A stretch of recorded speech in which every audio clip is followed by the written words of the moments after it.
Hi everyone, Raphael Harry here, and you're listening to White Label American, a podcast where we hear stories from an immigrant or two, sometimes more. Thank you for listening and enjoy the show.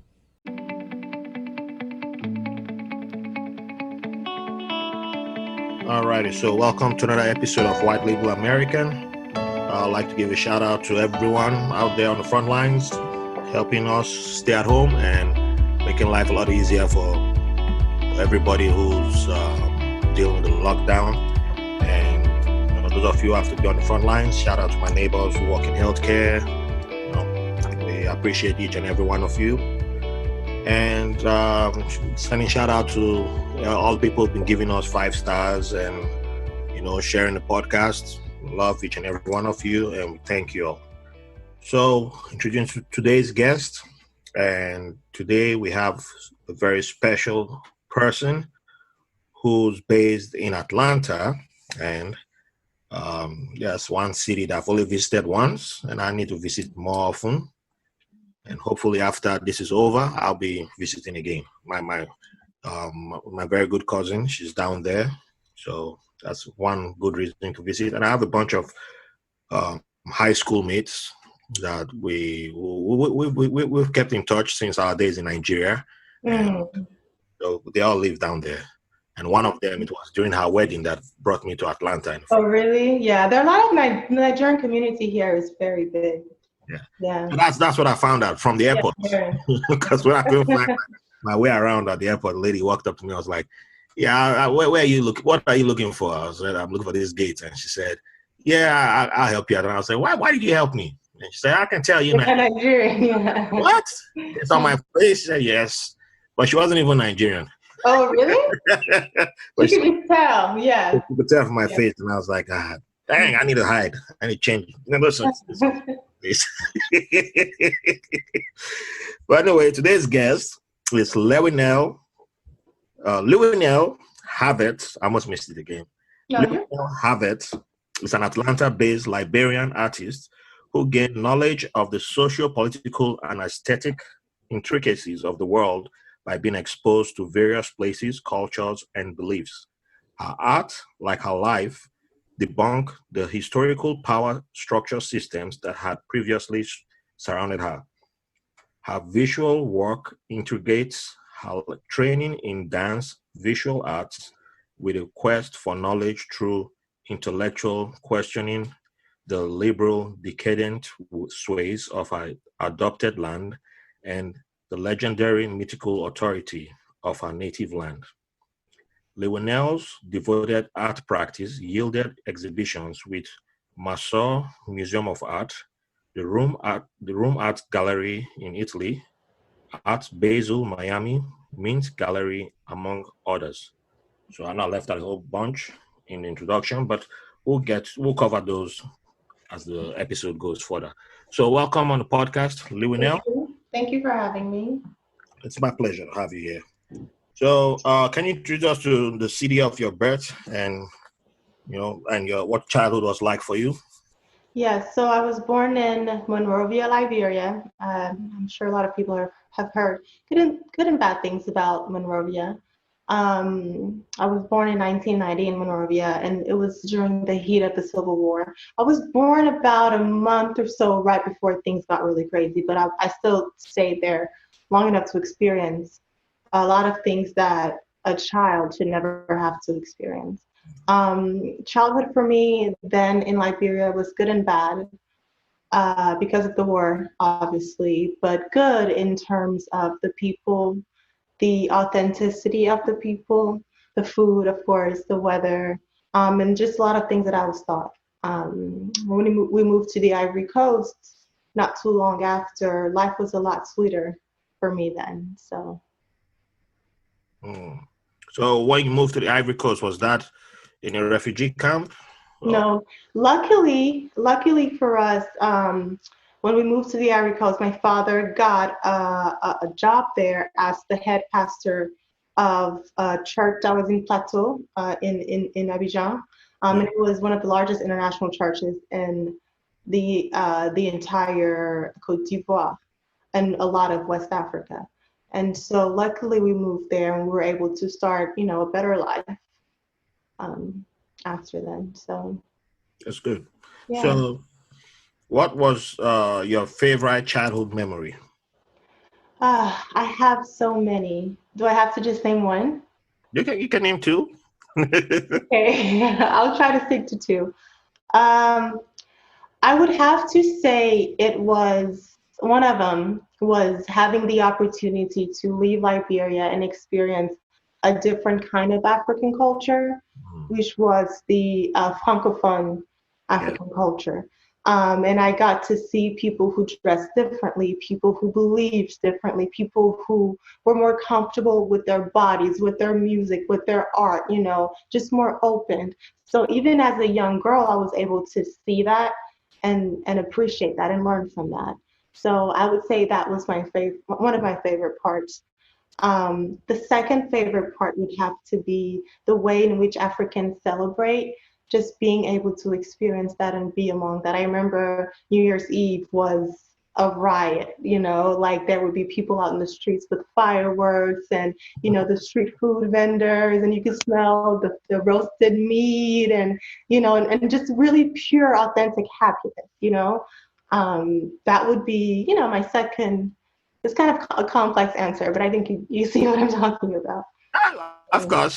Yeah, of course. So, It's beautiful that you went with the first part you went with was experiencing the francophone culture. It's something that I always be jealous of. really? Not A like, Nigerian man jealous of some culture. Come on now. of course, because it's something that I will, it would take me a long time to, I will have to, I'll become an adult before I will realize that what's someone like yourself experiencing that, I had the opportunity, Oh, I see what you mean now. Yeah, I but see I what was you mean. so deep into we're Nigerian, we're part of the British colony and we are bigger than everybody. So why do I need to experience any other, everybody was beneath us. That was Yeah. that mindset, and like Mhm. belonging to the British was like a good thing to So me. yeah. That was Hmm. the mentality as a kid. So yeah, who cares about any other thing? So like that's why I didn't even bother to learn French. I had a Mm. chance to learn French in school. I was like, why I need French? What I need French for? I Yeah. realized that almost everybody around Nigeria spoke French. Like French Yeah. as an official Hmm. language. So even if I'd learned some French in school, it would have helped me like if I want to Yeah. go Yeah. across the border. Yeah. Yeah. But I was like, who needs French? Yeah. What's French for? Yeah. Speak English. English. And it's funny though, because that mentality is not just, you don't just see that with Nigerian culture, like, or you, for example, because for a Mhm. long time before the civil war in Liberia, it's funny, I was just talking about this with someone. Liberians had, because in the 60s, Liberia was like on top of their food chain, like one of the best they'd ever been. And Yeah. so we kind of had that mentality to look down on other African countries, right? It was like, well, we have it set. Why?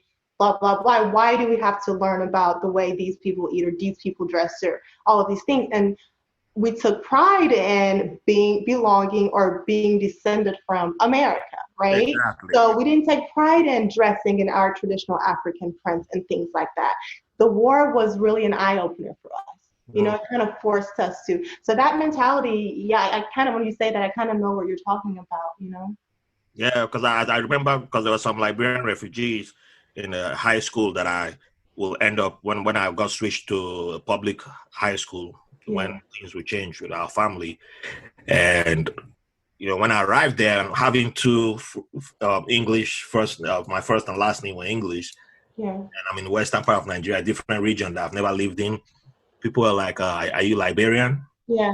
And I'm like, "No. Why would you think I'm Liberian?" They're like, "Oh, Yeah. well, Liberians have names like yours." And I'm like, Yeah. Oh, yeah. The Western name. Yeah. but they say the only thing that separated me from Liberians was my accent, The which accent. wasn't. And then, but Liberians, Liberians are like Americans. They speak like Yeah. Americans. Yeah. Yeah. They were refugees. Refugees, Kind of, but they speak. Yeah. it kind of elevated Liberians a little bit. I guess that was in a way what prevented some people from really, because they look down on Liberians. Oh yeah, they do. No, I know it. That It's a looking down fact. them. I Yeah, remember the it's a milk fact. that we Yeah, used to. There was the milk that my uncle would get mad if I bought that milk for the family. I think it was cowbell milk. yeah. Bought that milk in the house. He would say, "Who's the refugee in this house?" I bought that milk. Really? Yeah, Wow. all these things, it didn't make It's sense. interesting to It's see down the the other. line that Yeah. you will start coming back to me now that, oh, it was Liberians they were Oh referring to. They yeah. didn't get it then, but because we had Liberian refugees Yeah, yeah, later yeah, on yeah, Sierra yeah. Leoneans with the war in Sierra Yeah, Leone. Then Sierra Leoneans will be brought to Ibadan too, but yeah, it was Liberians who were there first. So if you yeah. bought that milk, it was, well, who are you buying this? Who the refugee that you bought Oh, this the milk? refugee. Yeah, yeah, no, no, I get it. Yeah, We didn't understand what that meant as an yeah, insult, when yeah, yeah. we go return the milk and then buy thick milk instead. That's for Nigerians. Yeah. But what kind of message was that sending? With that sending, yeah. Yeah, look, that's how we kind of elevated ourselves to be Mm-hmm. higher than the Liberians and every Mm-hmm. other person. And then, so why would I learn French? Yeah, Why yeah, would I look down on other neighbors? And yeah, I was the ultimate. And then down the line, I was like, oh, if I could speak French, maybe I would have had a better job opportunity yeah. or put myself now I want to go across the border and then you speak French. I'm like, Yeah. communication is a little bit If difficult. you start to realize the importance of it, yeah. Because once you're in your comfort zone, it's hard to see a reason to want to reach out of that because you don't see that ever changing, right? Yeah. And so I think a lot of it is that. I mean, look at a lot of American culture, like a lot of times it's difficult, for us to want to learn, I don't know, another language or Oh, yeah. understand a different culture because so much that we have is comfort, right? Why do we have to, right? So yeah, no, Everybody comes to us. exactly, Why should we go to anybody? exactly. And we don't need that. So Yeah, yeah, they should keep coming to us. We don't need to go yeah, yeah. So Yeah. Yeah. But that's with hand, the more you acquire or attain knowledge, then stuff like that starts to make sense to you. And you're like, wow, okay. yeah, that's true. Hopefully my daughter would not get to be in that position where she would be like, I have to look down on everybody. Mm. Yeah, it's partly in being exposed to different people. Being educated can only go a certain way. At some point, you kind of have to get that exposure, Yeah. Yeah. So while you were in Ivory Coast, did you get the same kind of treatment that like we were giving Liberians in Nigeria, where we're looking down on Liberians? Did Ivorians do similar to you Yeah. guys? So not, I wouldn't say all of the time to us personally. It did happen, right? But then when they got to know about us or about certain things, then the attitude kind of changed a little bit. So as you know, there's a lot of classism in Africa, right? Yes. So naturally, Liberians because I was a refugee for a short time when I was in uh, Sierra Leone, and then when I moved to Abidjan, it was different. But when they learned of our class, then the treatment was, a little better as opposed to Liberians who were in, the refugee camps and things like that. So a lot of it, I think, had to do with that. If Liberians had been known for being these wealthy, successful contributors to society or whatever, I think the attitude would have been different. A lot of it has to do with class, so I think some of it is that, So that's a big point that you raised because looking back now, I remember in my neighborhood, there was like, I think he was also a pastor, if I'm not mistaken. And the kids in his house, I don't know how they were divided, but some of them ended up in a private school and some ended up in a public school. The guys in the public school got a different treatment. Exactly. And the guys in the private school, of course, got a different treatment because you got to hang out with the cooler kids. And so, when you're with the cooler kids, your treatment gets different. Yeah, of course. Yeah. Public school, you're now with the kids at the bottom of the ladder. So your treatment obviously gets different. Yeah. So the classes, that's where it begins. And then it translates into university, and then except if you end up in a bigger career or a more successful career, then your treatment obviously changes too. You know, and to a point, because my mother, so we moved around a lot. And then right before we came to the US, we lived in Ghana. I remember my mother was extremely qualified for the job she'd applied for. It was as headmistress of this private school. And so she got down to the final rounds, and the lady said to her, you know, you're qualified for this job and we would select you, but you're Liberian. And we'd rather give a job like this to one of our own. You know, it's funny because I tend to play devil's advocate in order to understand the entirety of a situation. So on one side, I get it. They're trying to provide opportunities for Ghanaians. You know, it hadn't been that long since they had a war back then, you know, so they're trying to make sure their people were okay. But at the same time, it's like, but you're discriminating against this woman whose family needs to be able to eat just because she's not of the same culture, you know? So to a point, you know, the classism, you know, they respect you a little more to a point. Yeah. You know?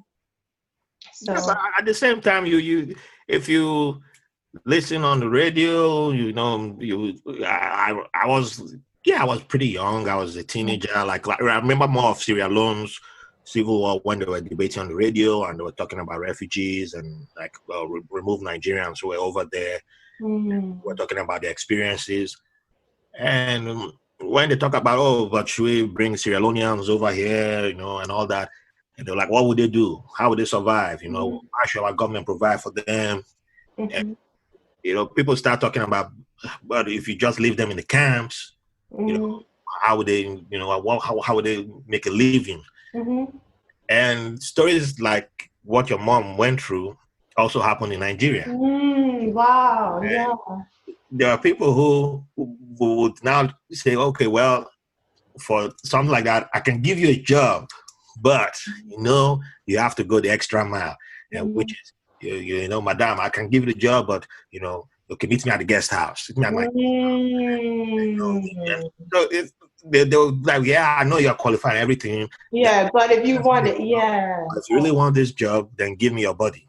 Yeah. And that's how many women sacrificed to get the jobs, and then they'll still get demonized down the line. Like, oh, these Sierra Leoneans are selling themselves, they're like prostitutes, and the story will start changing down the line because they've gotten what they wanted from the women, and then the men will start, you know, then the Sierra Leonean men will be angry at their women, the Nigerian men will be like demonizing women, you know, it's like a never-ending circle. Yeah, circle. So it was unfortunate, but as a kid then, I don't think I interpreted it right because, you know, when you're young, you're that age, you're like, oh, women are easy. Women are easy from this country. But you don't think about it like it's a survival thing that's going on. Yeah. Because you don't have enough knowledge to know how to think. What you've been taught is so limited. Yes. No? Yes. So, yeah. That was just unfortunate. But now looking back, all these things are beginning to make sense to me. Yeah. So when did you arrive in the United States and how old were you when you got here? I was 10 years old when I got here. So really very young. Okay. And where did you go to first? So when I first got here, I was so disappointed when I landed here. I landed in Alabama. Oh. And not because it was as bad as people always said, but because of, well, no, not because, you know, like I said, the experiences weren't that bad, but it was because of the stereotype that was seen on TV, you know? So you hear Alabama and you always heard these really bad things, you know? So, you know, and eventually, you know, as I opened up to people and it wasn't anything that I expected, you know? So, yeah, Alabama. Is there a Liberian community in Alabama? Very small. Okay. Very small. The opportunities in Alabama for foreigners are often limited. And so when foreigners if they were to get it, the first thing they would do is to find somewhere else to go, maybe Texas or New Jersey or New York, you know, places that have, you know, a larger, you know, a percentage of foreigners. Yeah. So, yeah. So do you remember your first culture shock after arriving? Yes, I remember. Kids, like, okay, so now that I'm older, I know that some of the ways in which we discipline our children in Africa is not necessarily okay. some Yeah. of the ways, right? Mm-hmm. Sometimes it's needed, sometimes it's not, right? So for me, it was like, I can't believe these kids talk back to their parents. Like, what? Like, that could not be me. Like, so for me, it was that. It was just the parent-child relationship for me was my, as a child, as a Yeah. child, because some things you don't understand, you're just chalk it up to, oh yeah, those are adults. I'm not gonna understand it anyway. But Mm-hmm. just seeing my, kids my age, so that for me was my first culture shock. Yeah. Yeah, yeah. Yeah, I can't. I'm sure you can relate. I'm sure you can. Yeah, I arrived there as an adult, but even as an adult, I still remember once or twice, well, I had to stay with, then I was still active I was still a Christian, and I had to go, I had to fight with my brother, so yeah, off his place, and I had to go stay with the church member. Yeah. I saw the way her son wouldn't come out of the room, and him and everything. It was like, what, 14, 15? And I was like, she was like, oh, do you have clothes? I'm about to do laundry. I was like, I'm 25.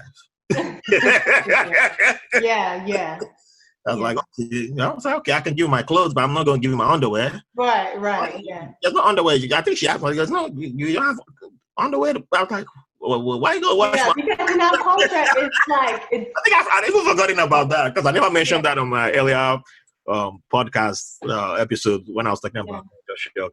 So yeah, I was like, yeah, well, why you want to wash my underwear? That didn't make sense to me. Just like... Yeah. The kid will come down and is like, she's like, you want something to eat? Are you ready? And he's like, no. Yeah. You bring the food. I see what you're saying. Like, is he gonna do the dishes? No. I'm still with that Nigerian mentality of I finish eating and I'm washing my dishes. She's like, why are you doing that? I got it. Yeah. I'm like, I just feel weird.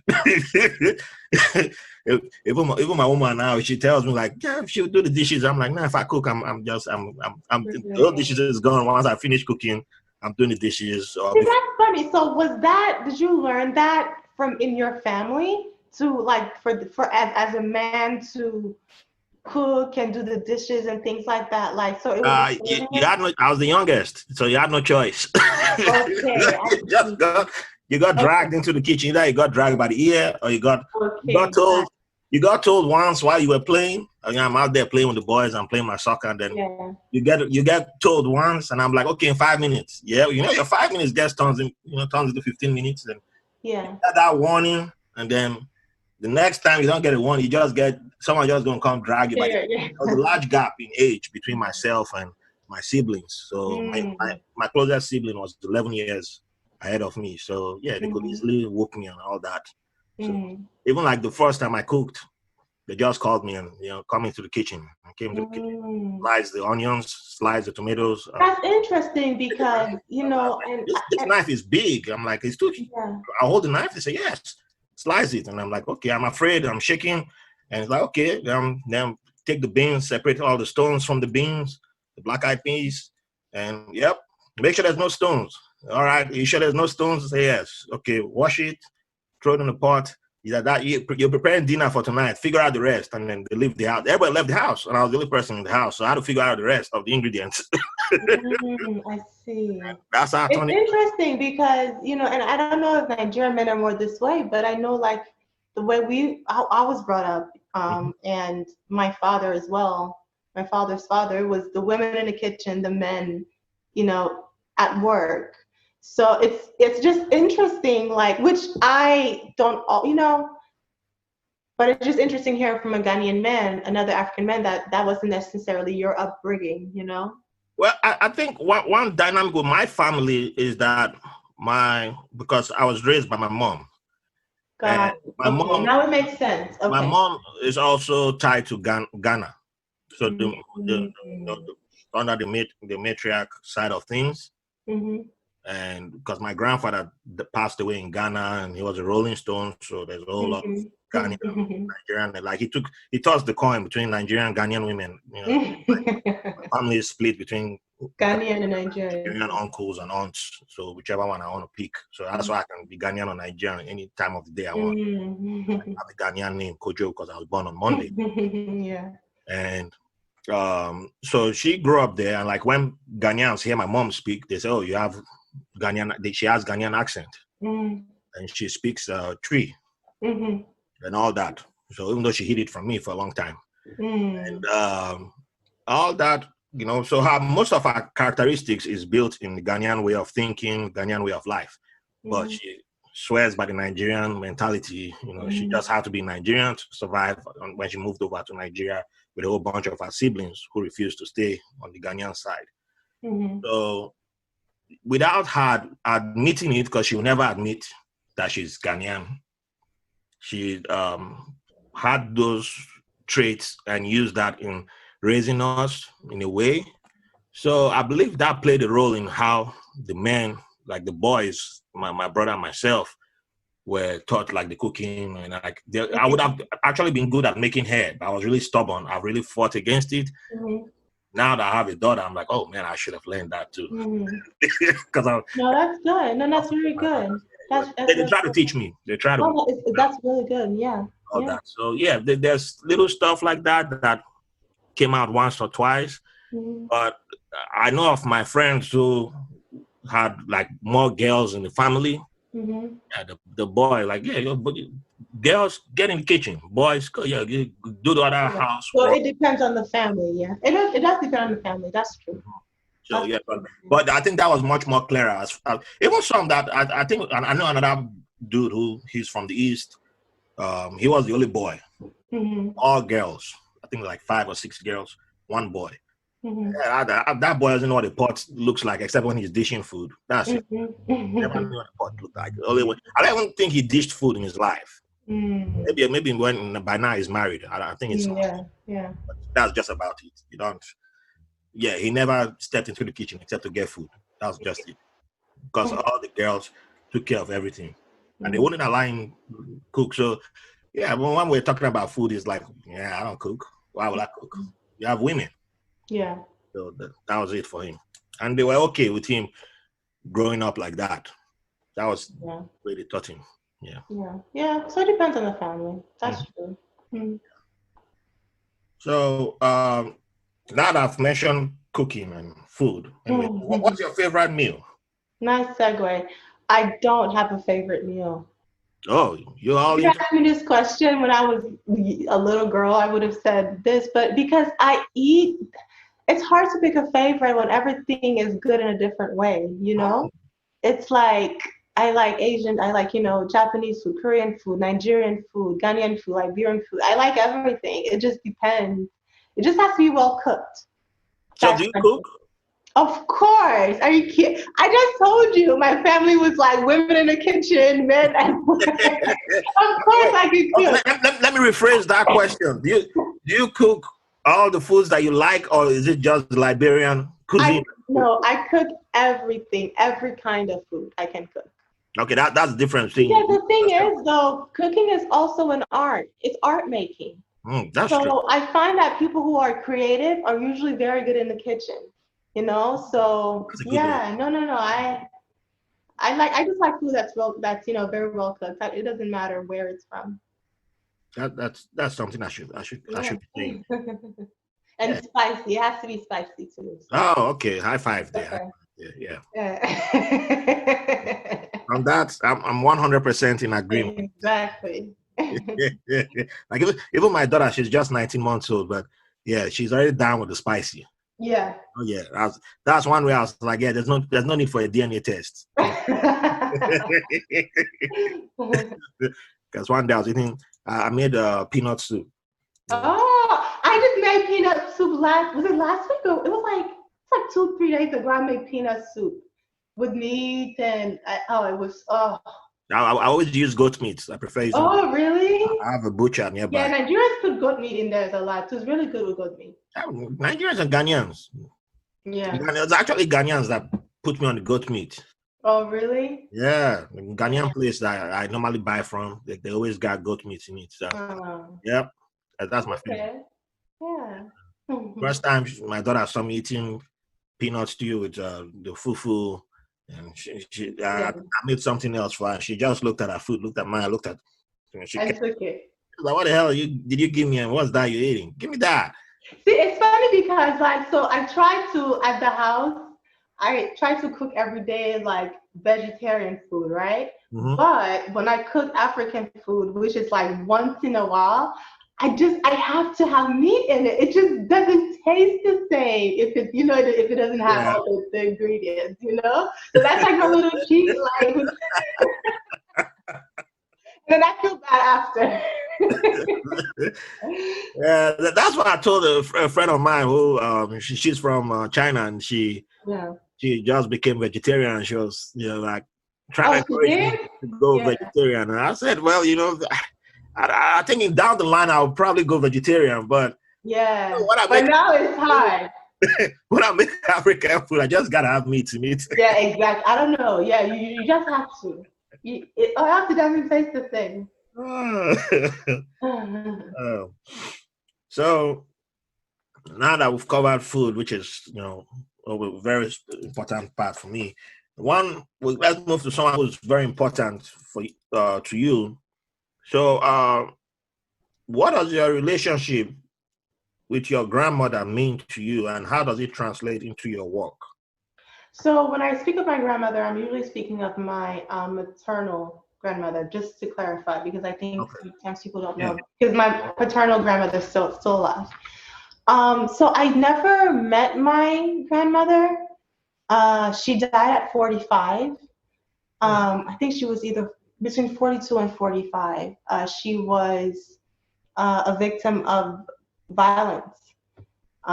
And she passed away shortly after on and off because of medical, conditions from the violence.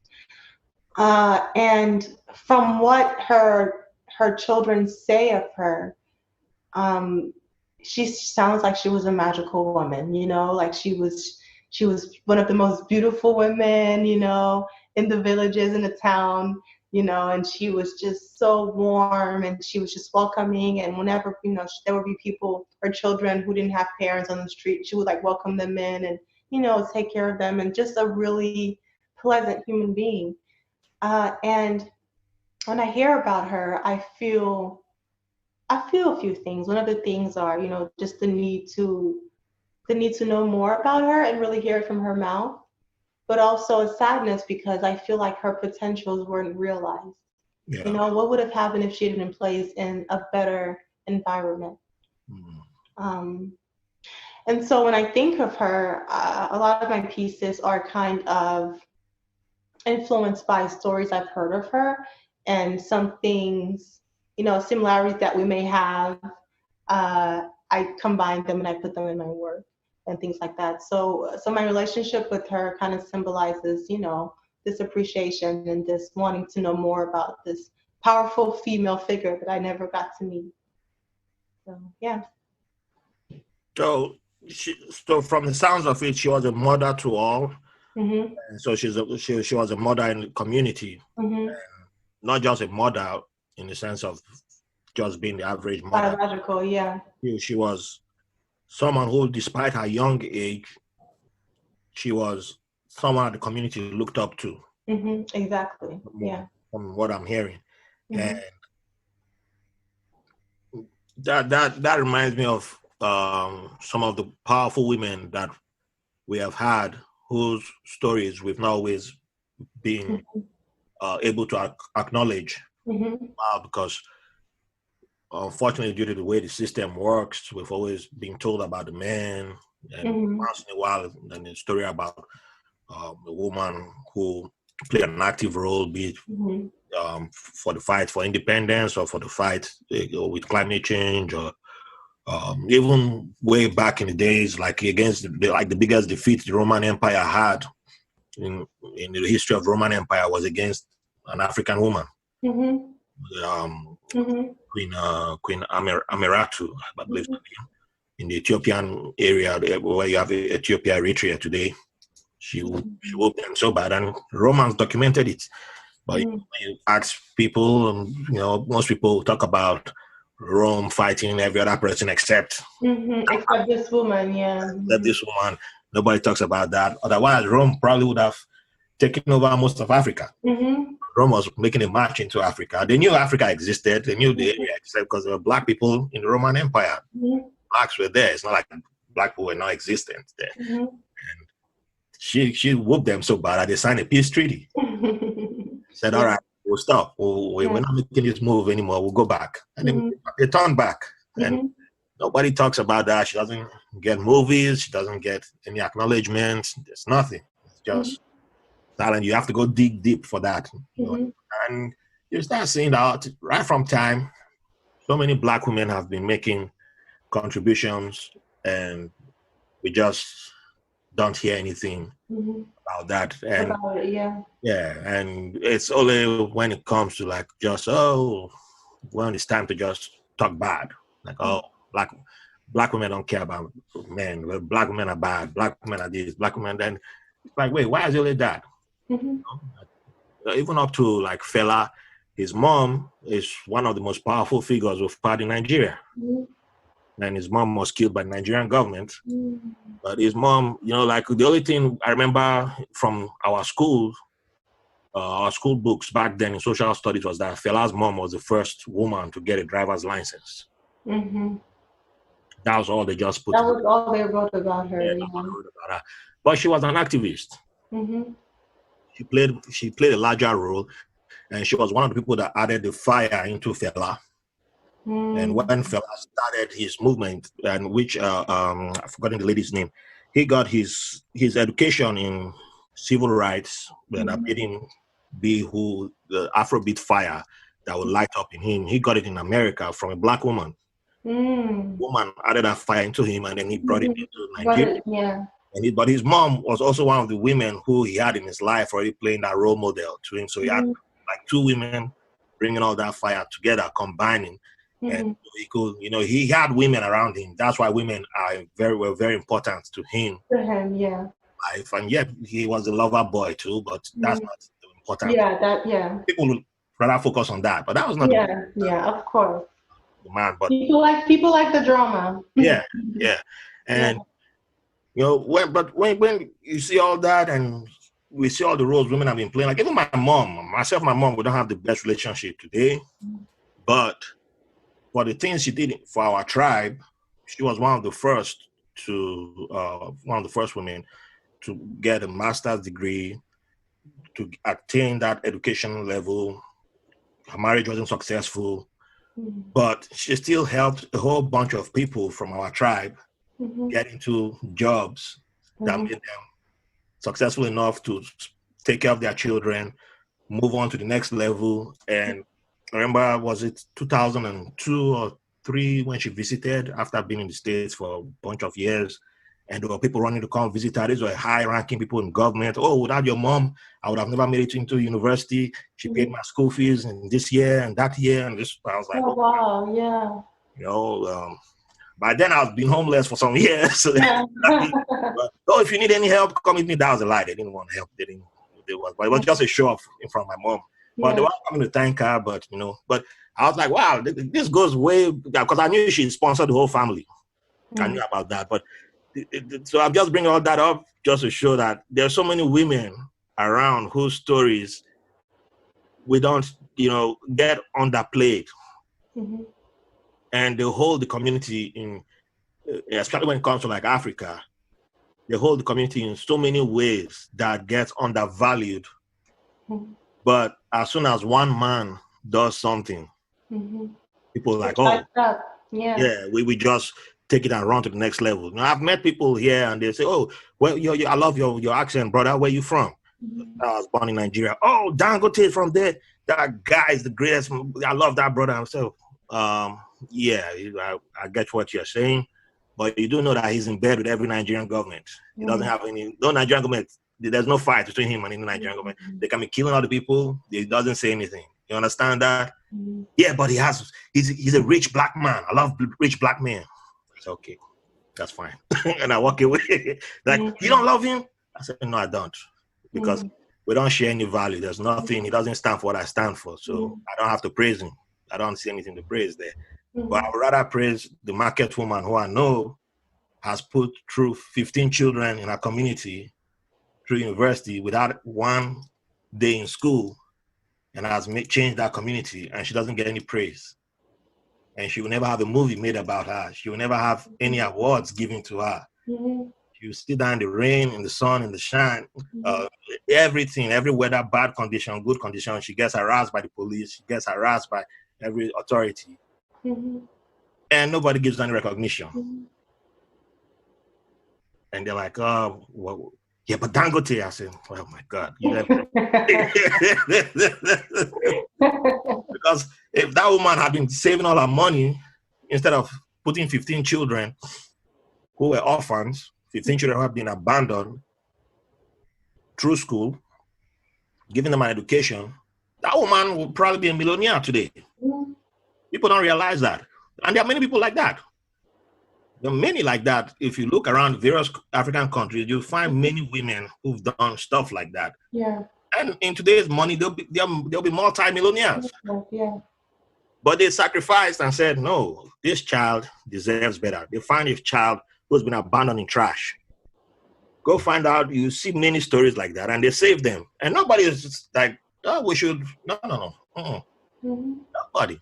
Every war zone has a woman who's saying, yes, they are firing guns, and we're still going to say they're raping women every day, and they put their lives on the line and say, we are still going to make sure that children get to eat, children get to survive. And they still don't get put in the forefront. But one man comes out and says, I've been killing people, I've been raping people, I've been destroying children's lives. And then, okay, I don't want to shoot the gun for 2 days. And then he becomes a hero. Yeah. And becomes the president. Yeah, exactly. So, Yeah. I make rants like that, but I'm okay no, with it. A lot of it has to do with, I think I'm going to get into that question, but the mentality of a woman's place. Yeah. And so you often see people who don't celebrate those achievements of women. They're not because they don't know about them, but just because it's not her place. It would be a lot of people are sexist, and it's just the way of a lot of cultures and religions have educated us to be, so it makes sense that a lot of, achievements by women would go unrecognized. Yeah, and there's this theme that always keeps reoccurring in lots of my episodes, which is questioning the messenger.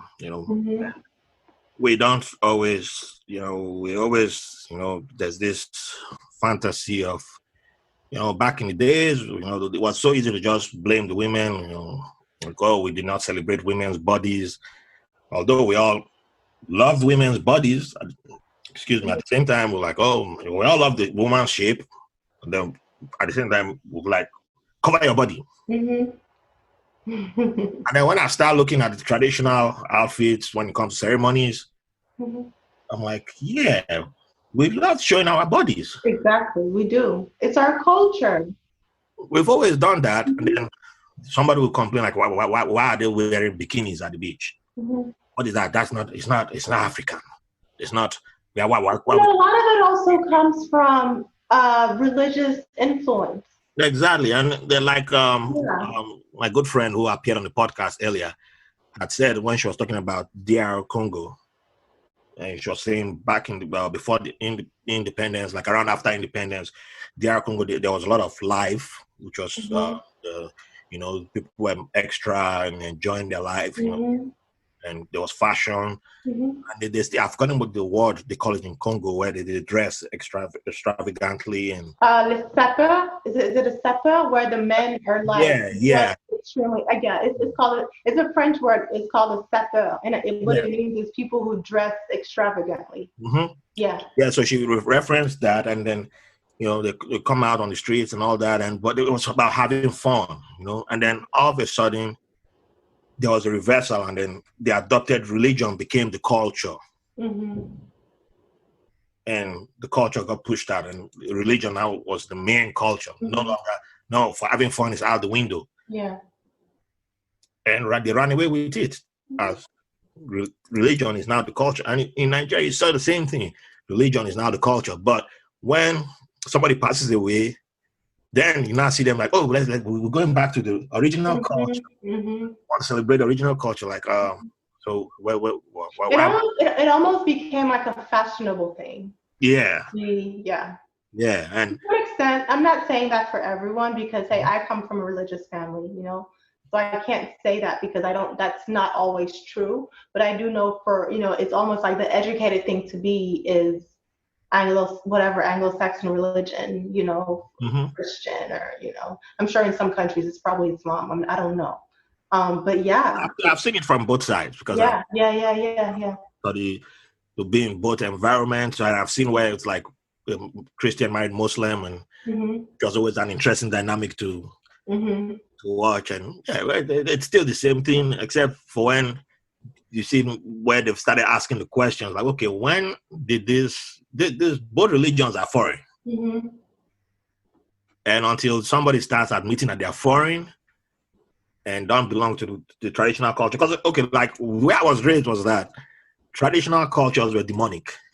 Yes, me too. All our local TV plays said everything demonic came from the traditional cultures and everything. And then when I would fall sick at one time, this drug that they brought up that was the cure for, at one time they were claiming was the cure for the coronavirus, chloroquine.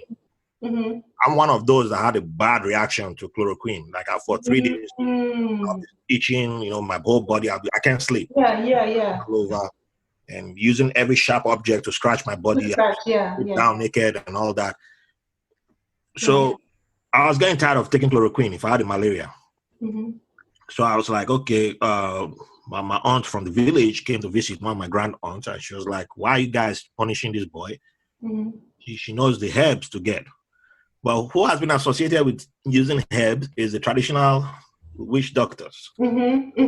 If you don't want to say witch doctors, then you say native doctors if you want to make it sound doctors. Yeah. And then she went and got funny. I'm sorry to interrupt you, but it's funny now that you've said that. It just occurred to me how silly that way of thinking is. The guy's using herbs to treat you. How does that make him a bad person? Exactly. Right? But go ahead. She gets the herbs, put them in a pot. Boil get it boiling, and when it's boiling, she's like, bring him over and gets one of my bigger cousins, like in fact, I'm trying to run away, to be above me, and then gets a blanket and they cover me, I'm over the pot, and then they hold me over, and the steam from the pot boils into me, and within a day, I was good to go. And if you look at around other cultures, they have something similar to that.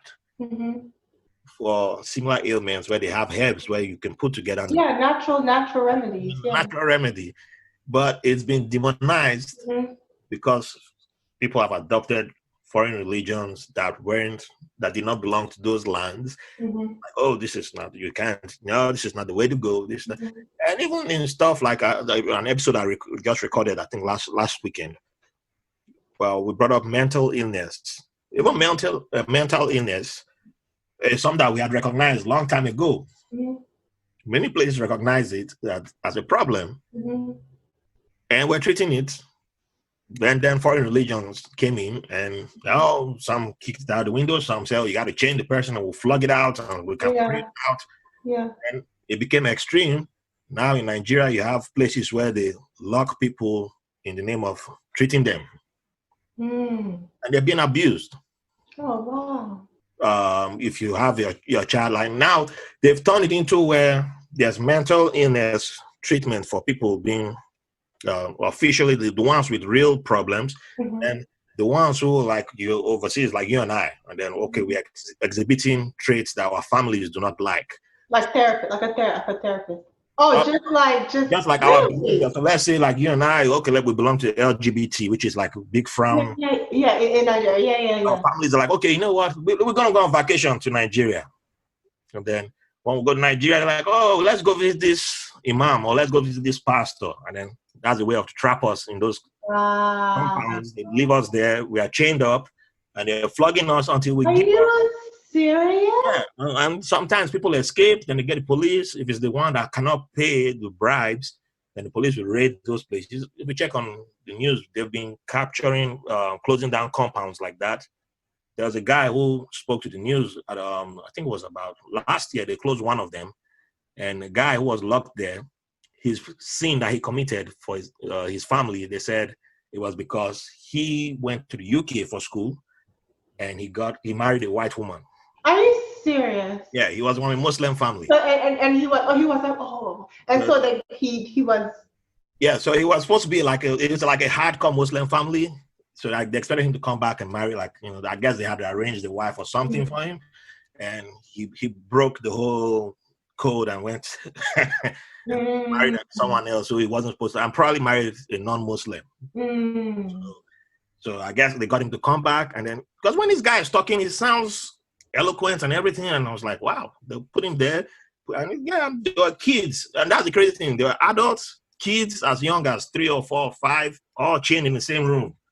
What do you think is going to happen then? They chain people in the same room, and you're saying, yeah, we are praying for them. We have the imam there. But guess what? It's not just a Muslim thing. There's Muslims doing it. There's Christians doing it. My uncle, they did the same thing to my uncle in, I think, 1999. They did the same thing to my uncle.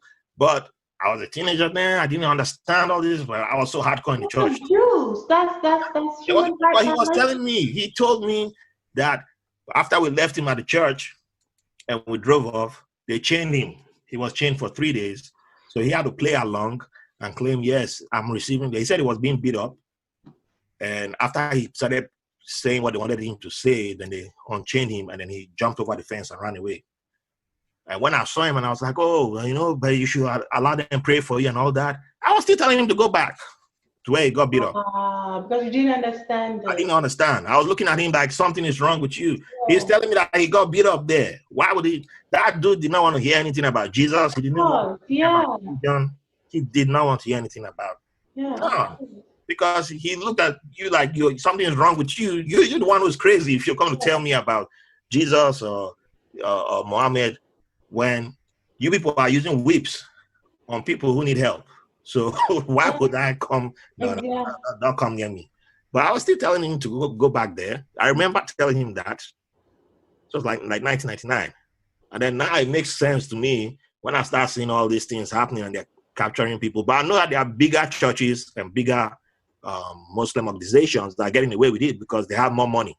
The police won't go near there to go stop these people. And then if you listen to the Afro Queer podcast, the very first episode, there's a lady whose family got her from, she's from the Somalia community in Minnesota.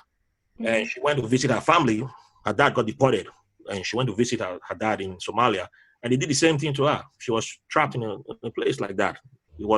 They got the FBI involved, and that's how she got out. But the others who can't get government involved. So I don't know how you have to agree that you've converted. The conversion therapy worked on you. That's the way you can get out. Conversion therapy. Wow. Yeah.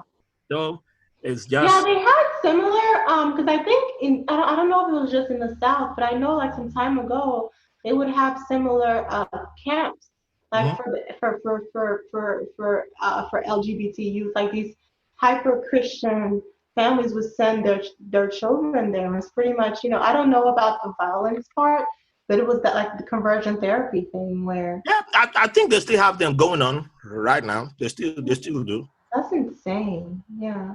So yeah, it's something that I know people in the immigrant community who are still not open to such ideas are like, yeah, we'll push them there.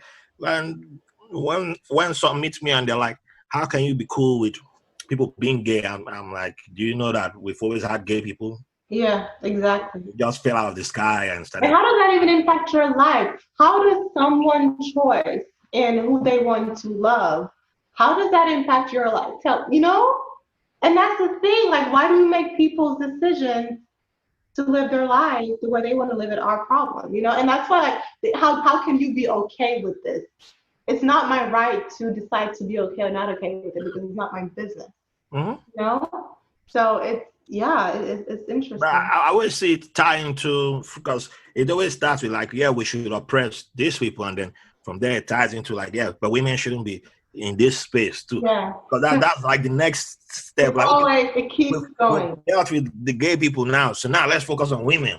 So Yeah. what are women do? Yeah, but women, yeah, but why women want leadership? Why do women want, yeah, women, are they not okay? Why do they want equality? Yeah. What is Chimanda always talking about? Chimanda's always talking about equality and yeah, what exactly? Where have we not made progress? Women have this, they have that. Well, one woman was Minister of Finance in Nigeria. It's okay, so Yeah. why was one of the most popular songs, I think 1989, 1990 in Nigeria, was Give Women a Chance. It was a man who sang it. And we're all dancing to it, all birthday parties. I mean, Yeah. that song at my birthday party. You committed a criminal offense back then. So why did we have that song? Why was that a big thing back then? Yeah. What was he talking about? He said, men have been in power, men have been in leadership, they've been messing up. So give women a chance. And they played on the radio all the time. It was on the radio, on the TV. It was like the most popular song. What was he talking about? Yeah, but it was just a song. Was it just a song, or what was that dude talking about? He knew that was like the only, and nobody knows. I don't think anybody knows any other song by that gentleman. But Give Women a Chance, everybody knows that song. Why did he make that song? What was it about? And you're like, yeah, okay, yes, okay, but okay. So everyone saw an article about the countries with the best response to COVID-19. With women leaders. Yeah, I saw that too. And one of my, because I used to be in the Navy, one of my former shipmates was like, yeah, but they're all small countries. You can't, I don't like Trump, but Trump, you can't put United States in that category because United States is a larger country. I said, here we go. Mansplaining has begun.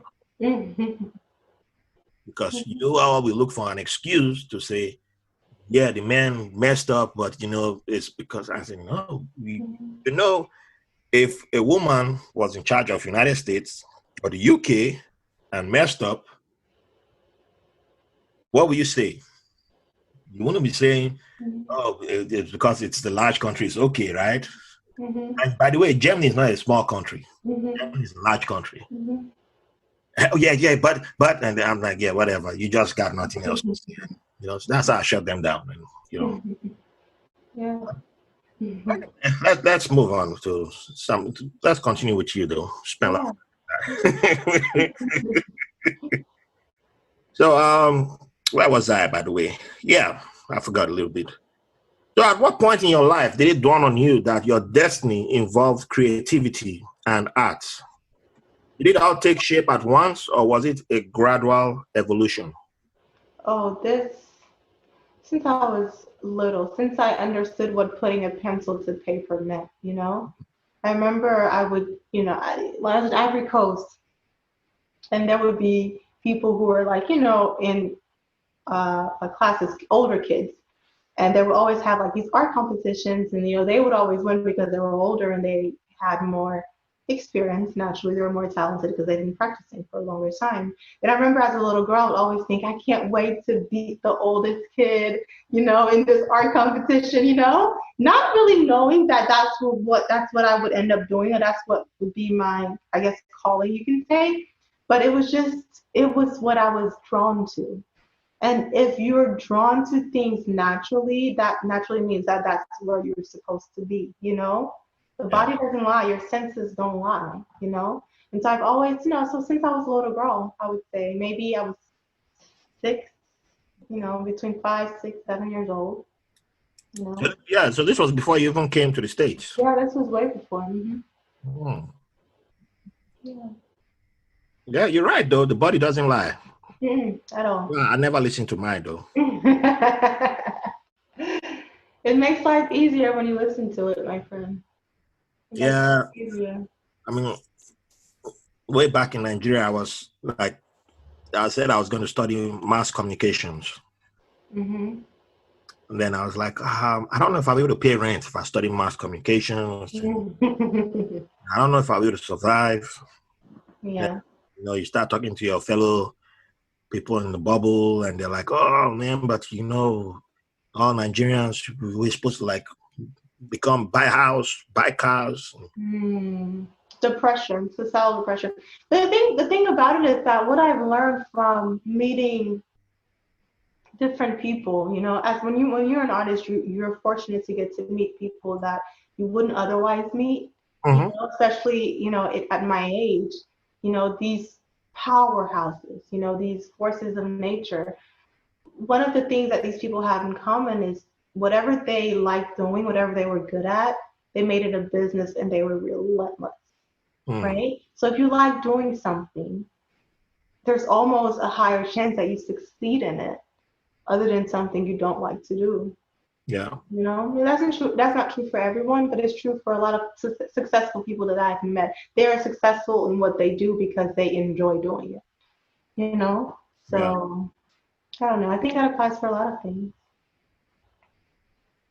So how are you able to incorporate music into your work, and what kind of music are your favorite? It all depends on my mood.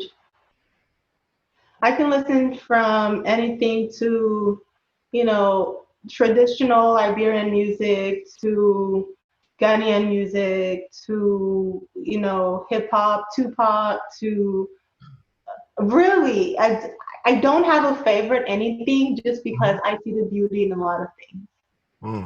And it's hard to say this is better than this other thing because it's not comparable. Yeah. So it just depends on my mood. It really just depends on my mood. What are some Liberian artists that you can recommend? Because I don't think I have any Liberian artists. Oh, Liberian artists I could recommend? Oh, wow. I'll have to send you an email. Okay, please do. I'll send you an email of a list. There's a list. I'll send you an email.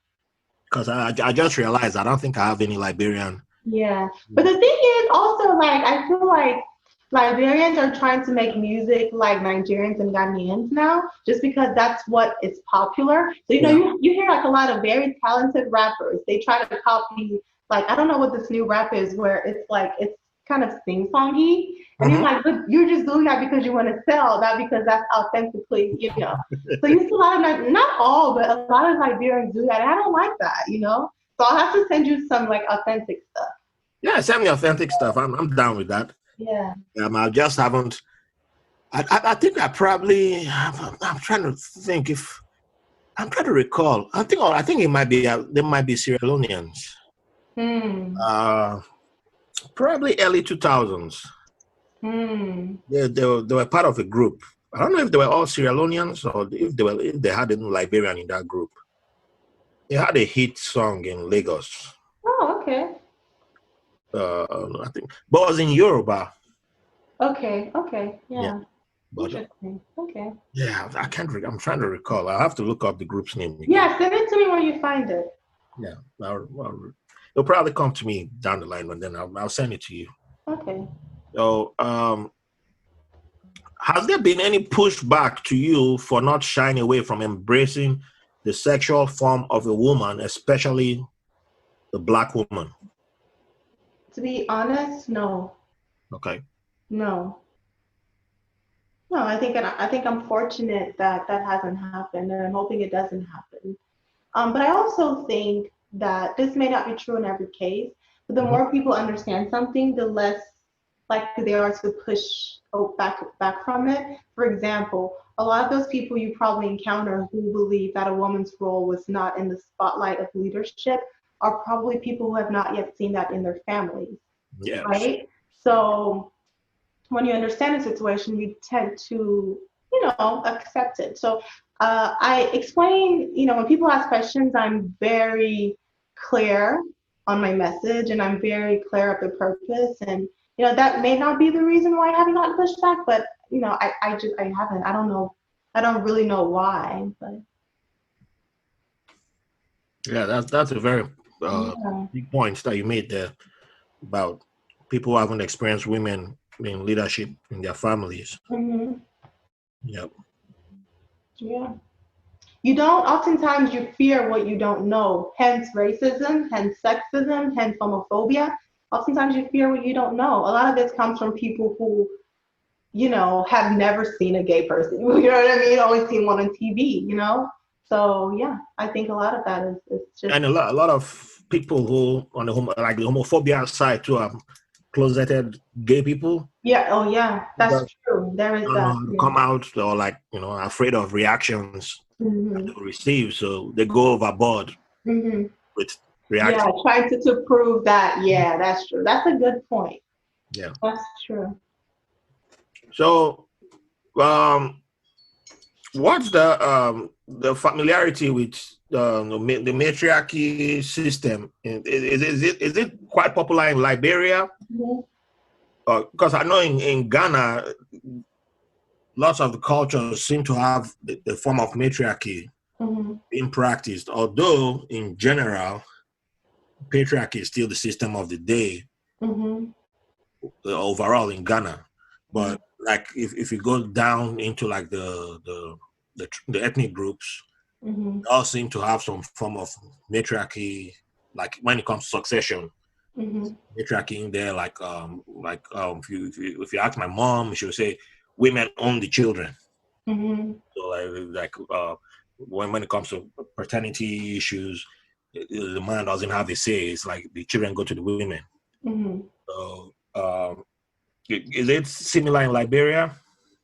In Liberia, from what I know, there is. It's funny because yes and no. So there are some people who believe that a woman's place is, in the kitchen and things like that, right? But there are also a lot of people with believing that. It's funny. It's like, yes, a woman should be in leadership. Yes, we respect women, blah, blah, blah, but not the women of my family, right? Does that make Yeah. sense? So yeah, so it's weird. Yes and no. There does exist a system of matriarchy to some extent, simply because African women are strong, right? Yes. There can't not like we're relentless, right? So yes, there is, but there also isn't. So did you think that played a role in more Liberians being acceptable to To vote voting for Ellen, yeah, Ellen Johnson as president? I believe so. Absolutely. Yeah, I believe so. This just, embracing this new way of thinking. And there has been a push towards, embracing more female leaders and things like that in Liberia recently. A lot of women are taking positions, higher positions that they couldn't before. Yeah. So I think all of that has led to, her being voted off. So yeah, I definitely believe so. Yeah. So I was thinking of a good way to frame this question. I think, but we may have already touched on it. So I'm Hmm. wondering if I should still go back to it. I'm still going to ask about the female sexuality. Yeah. So, where do you think the demonizing of female sexuality, where did it come from, especially Black women? Hmm. Hmm. So I think there are a lot of answers to that question. Um, I think it comes from a lot of places, you know, the unknown, uh, not knowing, not understanding Black female, and even some Latin females' ways of expressing our sexuality in a different way, our sensuality in a way that might be different than, a European woman or an Asian woman or whatever that may be. But I think a lot of it comes from, when it comes to Black women, not speaking for all women, when it comes to Black women specifically, it's just not understanding, not understanding like the way we dance, the way we sway our hips, the way we move our butt. It's not, it's not to be vulgar. It's our culture, right? It's a celebration. And so I think a lot of it comes again from not fully understanding what we see. So yeah. I'm trying to remember who said the quote. I know I wrote it down, but I forgot to write the Mhm. person's name. I think I probably was from the Miles Davis documentary Uh-huh. um, on Netflix. Yeah, Miles Davis or the Hip Hop Evolution, one of them. Hmm. The person said you had to be Black or a person of color to understand the subtleties of what was being spoken of. Hmm. Exactly. And I Exactly. think that ties into this. And In Liberia, we have this saying. I'm going to say it in Liberian, a dialect. oh, please do. Yeah, it's if you're not in it, you not know. Oh, And what that means I is if understood you're that. not in it, Yeah. you just won't get it, right? You just don't know. So yeah. Yeah, I understood that one. Yeah. I had a shipmate, Corey. Was his name. I have to look up his information. I haven't spoken to him since I left the Navy. Yeah. Look him up.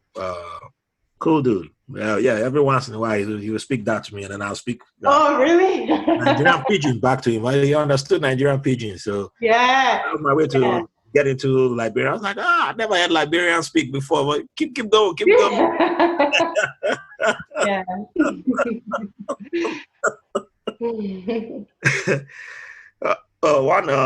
Excuse me, one example that I had that it was I think about 3 years ago or 4 years ago this happened was when Spike Lee released She's Gotta Have It, the TV version on Netflix. Mm-hmm. And I was talking about it and writing my review on Facebook. I was like, oh, I love this show. It's about a Black independent woman, and it's amazing how Spike Lee did the TV series. And funny enough, I never saw the movie. Mm-hmm. I just loved how he expressed it, how she was able to live her life. Yes, there were 3 men in her life, but it was about her making her decisions. Mm-hmm. I just loved the interpretation and how it was about a Black woman Mm-hmm. making her own choice, doing what she wanted to do. Mm-hmm. Mm-hmm. Yeah. And somebody, another shipmate of mine who I met in college, posted, and I was like, oh, I love me Black, nothing like a Black woman that I love, and went on along those lines. And I said, yeah, but I know you, and I know that you've seen this show, and if you've seen the show, I don't think you would have liked this Black woman. Because she was not. It's not just about an independent Black woman in the way you are thinking about. You're only thinking about it from a financial point of view. It's independent in every sense. He's only because he's the type who's always preaching about you got to have money in your account, and that's the way he always thinks. Just a limited view of it. Yeah. So I said she's the type who gets to take control of her life. She makes her, and including her sexuality. And when I mentioned sexuality, he's like, "Oh hell no!" Yeah, that's what it's from. That's the next. Oh hell no! Then she ain't my type, bro. That's the next thing. She ain't my type, bro. I was like, I said, yeah. I said, but you might want to do yourself a favor and just watch it. And people are like, well, why are you against this type of Black women? I thought you love all Black women. You preach about you love Black women. So why are you separating some?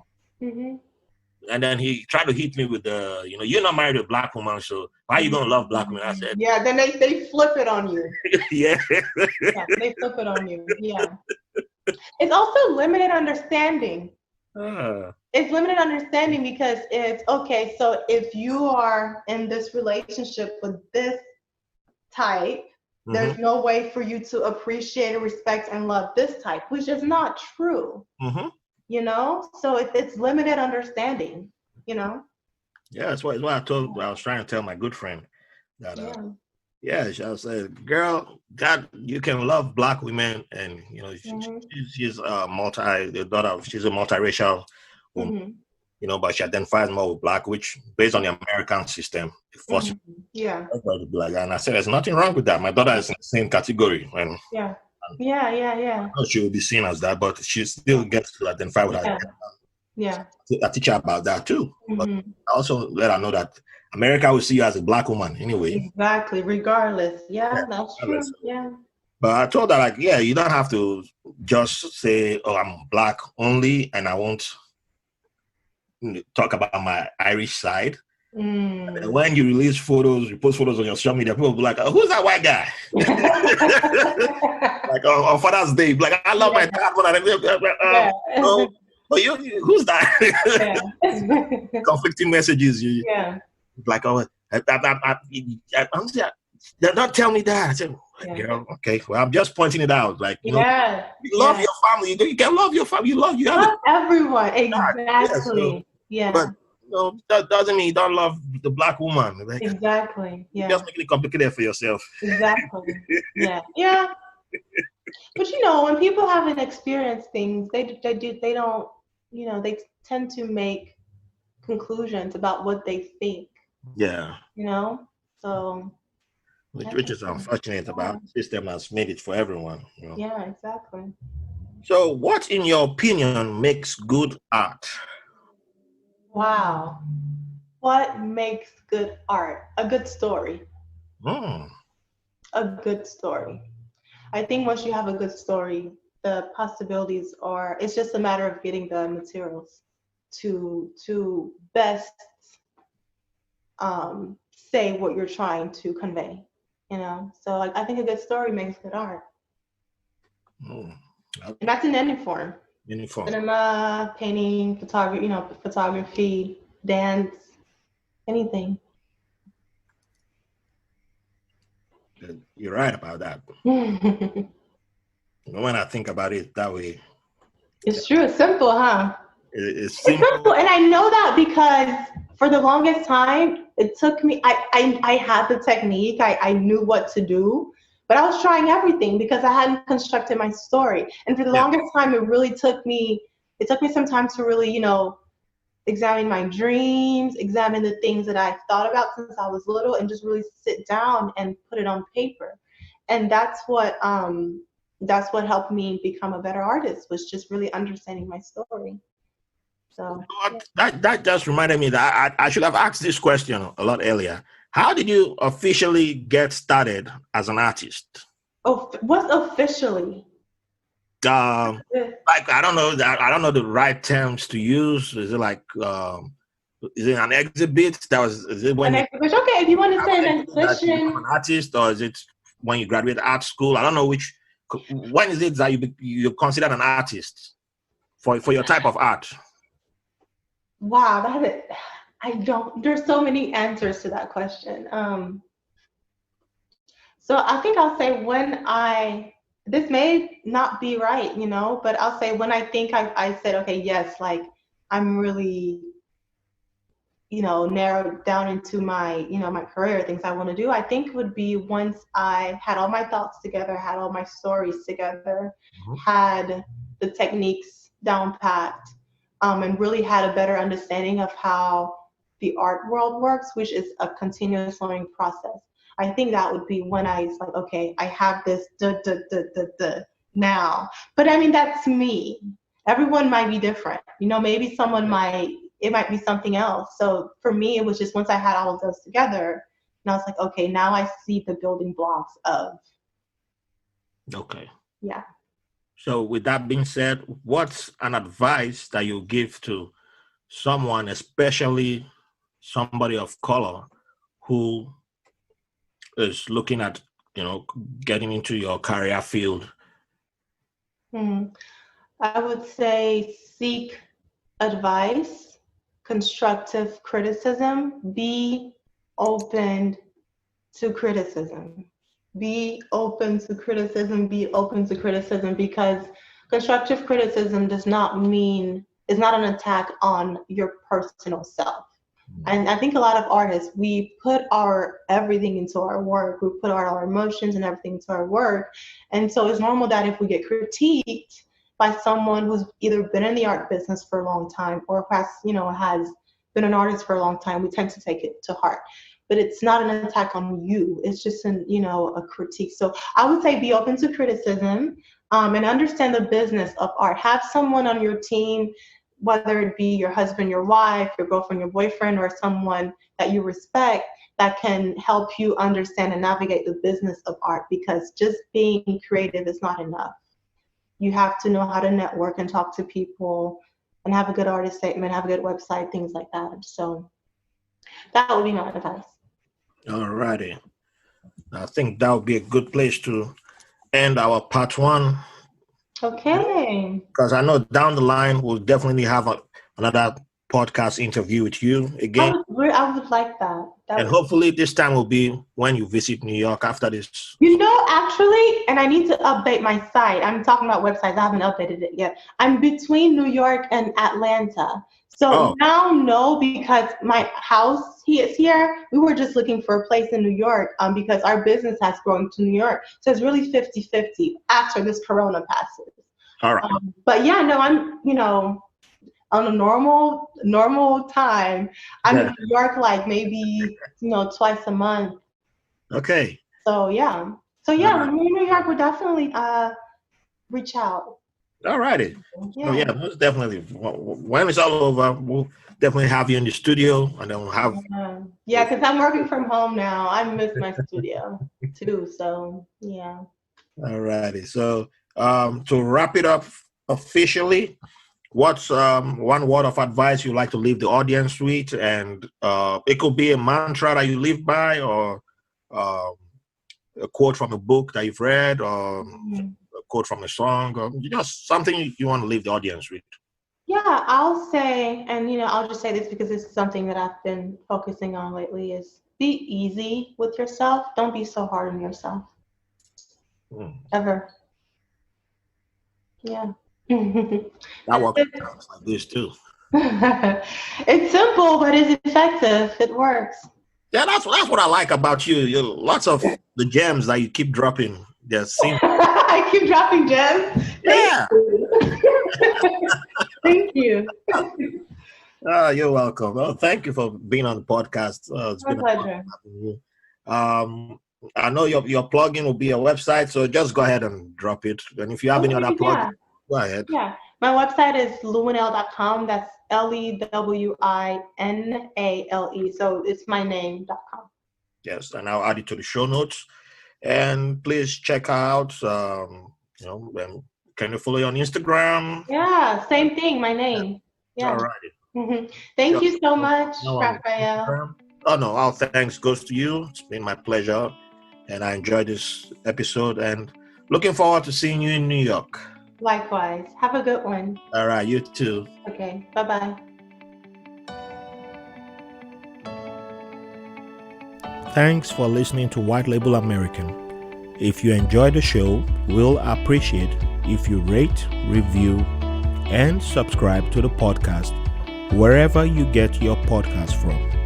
If you have any questions, comments, or have someone who will be a good guest on the show, or you want to be on the show, send us a message at whitelabelamerican@gmail.com. And make sure to follow us on Facebook and Instagram at White Label American. Thank you for your support.